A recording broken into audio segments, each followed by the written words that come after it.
Hello everyone, welcome to education IQ. तो आज के इस वीडियो में हम मेकिंग ऑफ द कॉन्स्टिट्यूशन के 10 एमसीक्यूज़ को डिस्कस करने वाले हैं। इससे पहले भी हम मेकिंग ऑफ द कॉन्स्टिट्यूशन के एमसीक्यूज़ डिस्कस कर चुके हैं। जिन्होंने अभी तक वो वीडियो नहीं देखा है वो जा कर के पहले वो वाला वीडियो देख लें। तो स्टार्ट करते हैं हमारा आज का वीडियो। फर्स्ट क्वेश्चन में बोला गया है, on which date historic objectives resolution was moved in assembly by Jawaharlal Nehru. यानी कि जवाहरलाल नेहरू द्वारा किस तारीख को विधानसभा में ऑब्जेक्टिव्स रिजोल्यूशन को पेश किया गया था। ऑप्शन ए है नवंबर 9, 1946। ऑप्शन बी है दिसंबर 10, 1946। ऑप्शन सी है नवंबर 12, 1946। और ऑप्शन डी है दिसंबर 13, 1946। तो इसका जो राइट आंसर है वो है ऑप्शन नंबर डी, दिसंबर 13, 1946। नेक्स्ट सेकंड क्वेश्चन देखते हैं, how many members attended the first meeting of the constituent assembly. यानी कि संविधान सभा की पहली बैठक में कितने सदस्यों ने भाग लिया था। ऑप्शन ए है 296। ऑप्शन बी है 211। ऑप्शन सी है 208। और ऑप्शन डी है 312।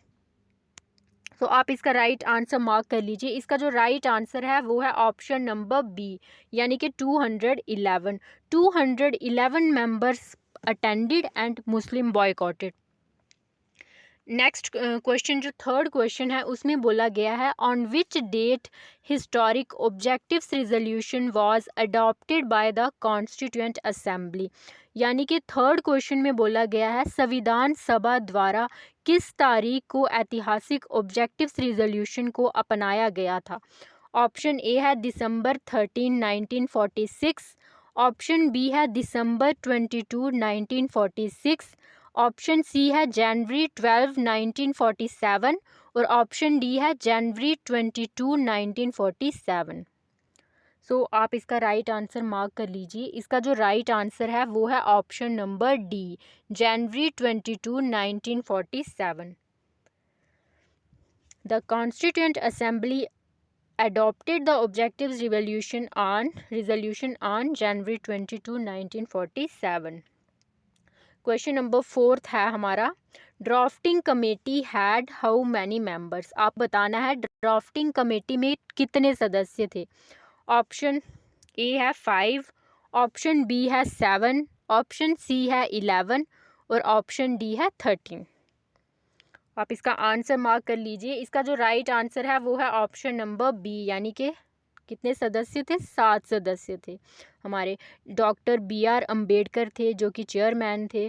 और दूसरे हमारे गोपाल स्वामी अयंगर थे। थर्ड हमारे कृष्ण स्वामी थे, कृष्ण स्वामी अय्यर। और फोर्थ हमारे के.एम. मुंशी थे। फिफ्थ मोहम्मद साउदुल्ला। और हमारे जो सिक्स्थ मेंबर थे वो थे माधव राय। और जो सेवन्थ थे वो थे कृष्णमाचार्य। अब देखते हैं हमारा फिफ्थ क्वेश्चन में क्या बोला गया है।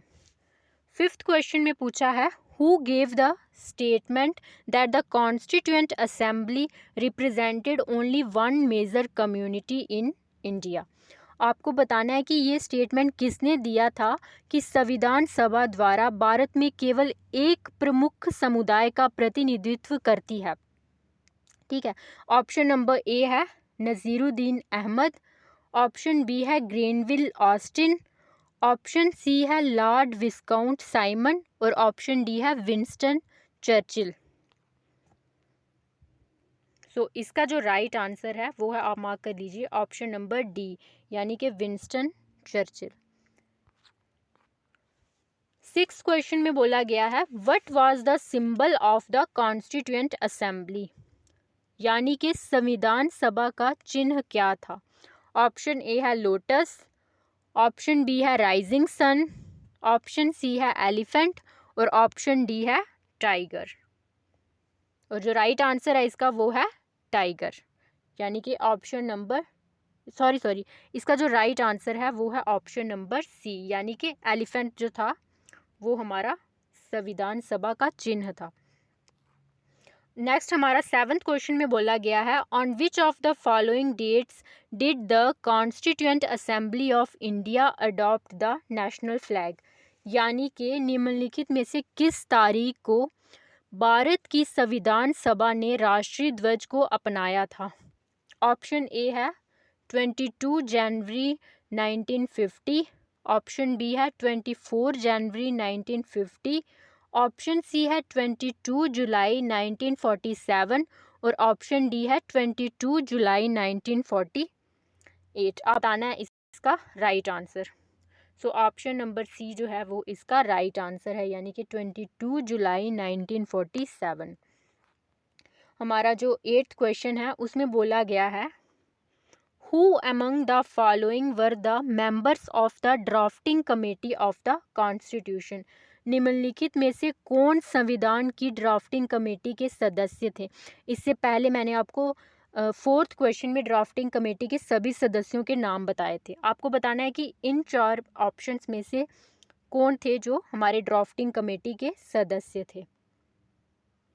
ऑप्शन ए है N Gopal Swami, option B है जवाहरलाल नेहरू, ऑप्शन सी है अलादी कृष्ण स्वामी अय्यर और ऑप्शन डी है सरदार पटेल। ऑप्शन ए जो है एन गोपाल स्वामी और ऑप्शन सी जो है अलादी कृष्ण स्वामी अय्यर, दोनों ही इसके राइट आंसर हैं। इसमें मैंने बोथ का ऑप्शन नहीं डाला है, सो आप लोग देख लीजिए, इसका आंसर दोनों ही आएगा। गोपाल स्वामी और अलादी कृष्ण स्वामी अय्यर दोनों ही ड्राफ्टिंग कमेटी के मेंबर थे। नेक्स्ट क्वेश्चन में हमारे 9th क्वेश्चन में बोला गया है, the Mountbatten plan is also called the partition plan, on which date Mountbatten plan was accepted by both Muslim League and Congress, यानी कि माउंटबेटन प्लान को विभाजन योजना भी कहा जाता है। आपको बताना है किस दिन को माउंटबेटन प्लान को मुस्लिम लीग और कांग्रेस दोनों ने एक्सेप्ट किया था। तो ऑप्शन नंबर ए में बोला गया है जून 3 1946, ऑप्शन बी है जून 13 1946, ऑप्शन सी है जून 3 1947 और ऑप्शन डी है जून 13 1947। इसका जो राइट आंसर है क्वेश्चन नंबर 9 का वो है ऑप्शन नंबर सी, यानी कि जून 3 1947। अब देखते हैं हमारा 10th क्वेश्चन में बोला गया है, after the partition what was the total strength of the constituent assembly, यानी कि पार्टीशन के बाद संविधान सभा की कुल संख्या कितनी थी, यानी कि पार्टीशन के बाद संविधान सभा की कुल कितनी सीटें थी आपको बताना है। ऑप्शन नंबर ए में बोला गया है 399, ऑप्शन बी में बोला गया है 299, ऑप्शन सी में बोला गया है 296 और ऑप्शन डी में बोला है 229। तो इसका जो राइट आंसर है आप लोग मार्क कर लीजिए, इसका राइट आंसर है ऑप्शन नंबर बी, यानी कि 299। तो ये थे हमारे आज के 10 MCQs। अगर आपको वीडियो अच्छा लगा हो तो चैनल को लाइक, शेयर और सब्सक्राइब कर दीजिए। Thank you.